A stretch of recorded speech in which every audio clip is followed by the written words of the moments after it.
जय गुरुदेव. सहज जीवनासंबंधी आपण काल सांगितल्याप्रमाणे या विषयाची सुरुवात परमपूजनीय श्री ब्रह्मश्री दत्तात्रेय कवीश्वर महाराज माझे सद्गुरू यांच्या जयंतीपासून व आज परमपूजनीय संत शेगाव निवासी श्री गजानन महाराज यांच्या प्रगट दिवसापासून आपण ह्या असणाऱ्या विषयाला सुरुवात करत आहोत. आपण जो विषय निवडलेला आहे तो विषय सहज जीवन.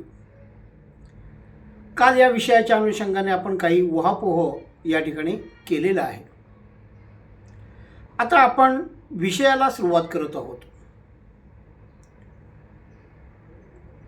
पूर्वीच्या काळापासून आपल्या भारतखंडामध्ये ऋषीमुनींनी त्याचप्रमाणे साधू संतांनी मानवाचे जीवन हे सहज व्हावे अशा प्रकारचा प्रयत्नाच्या पद्धतीतून त्यांनी विविध प्रकारच्या मार्गाची योजना केलेली आहे, जेणेकरून सामान्य लोक हे सुखी व्हावे.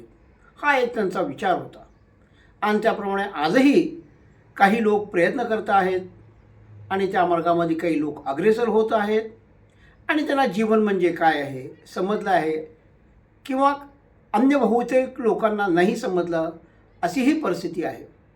माझा एक अल्पसा प्रयत्न करून मीही या गोष्टीला सुरुवात करत आहे. आपण एक या ठिकाणी दाखला पाहणार आहोत. तो दाखला म्हणजे कसा आहे बघा. आपल्या पाठीशी जर कोण असेल तर आपल्याला एक प्रकारची उभारी येते, एक प्रकारचा खात्री असते. जसं एखाद्या आईच्या कुशीमध्ये छोटंसं बाळ असतं जन्मलेलं आणि ते बाळ आईला बिलगून बसलेलं असतं, शांत असतं, काही नसतं. त्याला खात्री असते की मी सुरक्षित आहे माझ्या आईच्या कुशीमध्ये. पण ज्यावेळेस ती आई त्या बाळाला जमिनीवरती ठेवते त्याला असुरक्षिततेची भावना जागृत होते व तो टाहो फोडून रडायला लागतो. पुन्हा ज्यावेळेस आई त्याला कुशीमध्ये घेते त्या उभेमुळे त्याला एक प्रकारचं समाधान प्राप्त होतं, खात्री पटते आणि ते बाळ शांत होतं.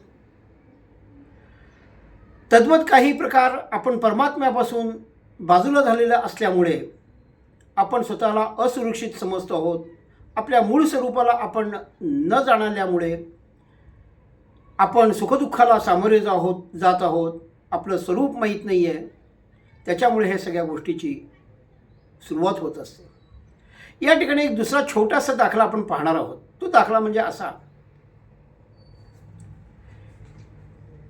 एक मेंढपाळ होता आणि त्या मेंढपाळाकडं भरपूर प्रमाणात मेंढी होत्या आणि तो पाळत होता. एके दिवशी चुकून एक सिंहाचे बछडं त्यांच्या कळपामध्ये आलं आणि ते सिंहाचं बछडा त्या मेंढ्यांच्या बरोबरच वाढत असं. ज्याप्रमाणे मेंढ्या वागत त्याप्रमाणे तो बछडाही वागत असे. आणि मेंढपाळांनी पण म्हटलं ठीक आहे चला काही हरकत नाही, अशाप्रमाणे तोही त्याचा सांभाळ करत होता.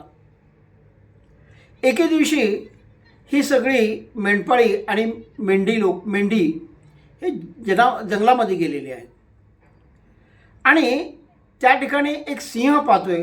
अरे, आपल्यामध्ये एक असणारा जीव बछडा या मेंढपाच्या कळपामध्ये काय करतोय, त्याला मोठा एक प्रश्न पडला. तिने काय केलं, त्या बछड्याला बाजूला घेतलं. बाजूला घेऊन त्याला स्वतःचं स्वरूप समजावून सांगितलं. ते त्याच्या लक्षात आलं नाही. मग त्यावेळेस तो बछड्याला घेऊन जिथं पाणी होतं त्या पाण्याच्यामध्ये दाखवलं.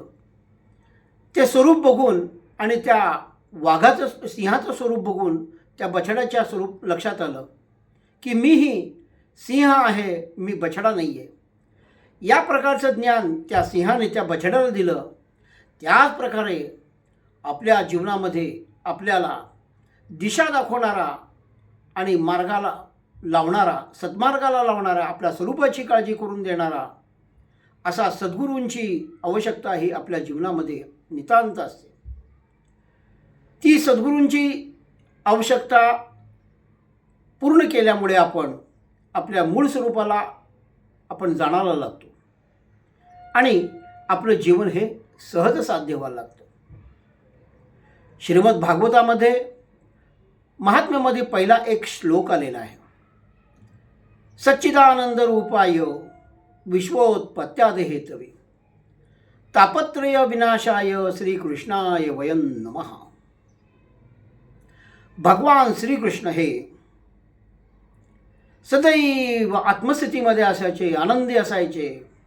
या परमात्म्याने या सृष्टी निर्माण केलेली आहे, सृष्टी रचता आहेत, सृष्टीचं संगोपन करता आहेत आणि सृष्टीचा नाशही करता आहेत.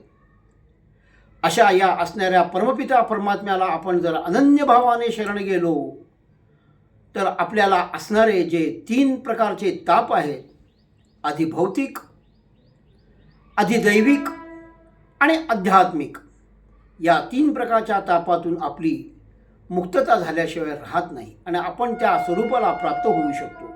अशा प्रकारची एक खात्री आपल्या धर्मशास्त्रामध्ये सांगितलेली आहे. आपण काय करतोय? बाह्य गोष्टींच्याकडं आपण आकृष्ट होतो. मानवाच्या मनामध्ये 2 प्रकारची मनं असतात. एक बाह्य दृष्टीला आकृष्ट करून घेणारं आणि अंतर्मन. आपलं मन हे अंतर्भूत होत नाही, बाह्य गोष्टीला आपण जास्त आकृष्ट होतो. त्यामुळे आपल्याला काय वाटतं की आपलं सुख हे सगळं बाह्य जगतामध्ये आहे. नव्हे, बाह्य जगतामध्ये असेल, प्रयत्नाने तुम्ही ते मिळवलं तरी ते तितकंसं टिकत नाही. ज्या क्षणी तुम्हाला ते प्राप्त होतं त्या क्षणी ते तुम्हाला नाहीसं होतं आणि परत तुम्ही आहे त्या गोष्टीला परत मूळ स्थितीला प्राप्त होता. जर समजा तुम्ही शाश्वत असणाऱ्या सत्याकडे असणारा जो आनंद स्वरूप आहे, त्या आनंद स्वरूपाच्या अंतर्गत असणाऱ्या परमात्म्याकडे तुम्ही लक्ष दिलं, तुमचं जीवन म्हणजे हे सहज आहे आणि सहज जीवन जगल्याला आपल्याला एक याचा फायदा होऊ शकतो. या ठिकाणी एक अशी गोष्ट लक्षात येते. भगवान श्रीकृष्ण आणि प्रभू रामचंद्रांच्याबद्दल एक गोष्ट आपण पाहूयात. का बरं या 2 महान भगवंतांची दाखले द्यायचे? कारण त्याचं असं आहे, ते मूळ स्थितीला होते. त्यांना सुख आणि दुःख या गोष्टीची काहीही तमा नव्हती. सुखदुःखे समे कृत्वा या भूमिकेत ते होते आणि ती भूमिका आपल्याला प्राप्त करावयाची आहे.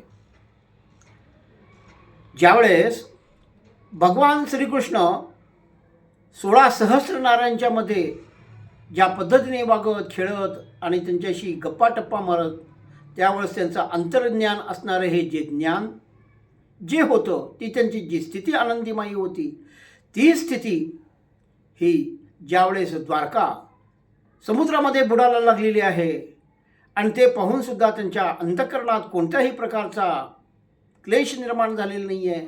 त्यांचं ज्ञानही शाबित होतं, त्यांची आनंदीही स्थिती शाबित होती. ही स्थिती आपणास प्राप्त करून घ्यावायची. त्याचप्रमाणे प्रभू रामचंद्रांच्या बाबतीत देखील असाच एक प्रकार दिसायला येतो. आदल्या दिवशी दशरथाने सांगितलं, अरे रामा, उद्या सकाळी तुझा राज्याभिषेक आहे. प्रभू रामचंद्र म्हणाले, ठीक आहे. आणि आदल्या दिवशी कैकेयीच्या वगैरे दशरथांचं बोलणं झालं आणि दुसऱ्या दिवशी रामचंद्रांना वनवासात पाठवायचं ठरवलेलं आहे. आणि दुसऱ्या दिवशी उठल्यानंतर सकाळच्या वेळेस दशरथांनी बोलवलं आणि त्यांना सांगितलं, अरे रामा, तुझा आजचा राज्याभिषेक नाही रद्द करण्यात आलेला आहे आणि तुला वनवासात पाठवण्यात येणार आहे. प्रभू रामचंद्राने एकही शब्द न विचारता ते म्हणले, जशी आपली आज्ञा. याप्रमाणे ते वनवासास जायला निघाले आहेत. राज्याभिषेक होणार आहे म्हणून आनंदी झाले नाहीत आणि वनवासात पाठवणार आहेत म्हणून दुःखी झालेले नाहीत. ही जी काही समअवस्था आहे, ही समअवस्था आपल्याला प्राप्त करायची आहे. ही समअवस्था प्राप्त करण्याच्या अनुषंगाने आपण हा विषय आध्यात्मिकदृष्ट्या तात्विकदृष्ट्या सोडवण्याचा प्रयत्न करणार आहोत. या प्रकारचा हा एक असताना माझा अल्पसा प्रयत्न आपणा सर्वांना आवडेल अशी मला खात्री आहे. आणि ही जी माझी एक वाङ्मयीन सेवा आहे, जी माझी सद्गुरू परमपूजनीय ब्रह्मश्री श्री दत्तात्रेय कवीश्वर महाराज यांच्या चरणी मी समर्पित करत आहे. धन्यवाद.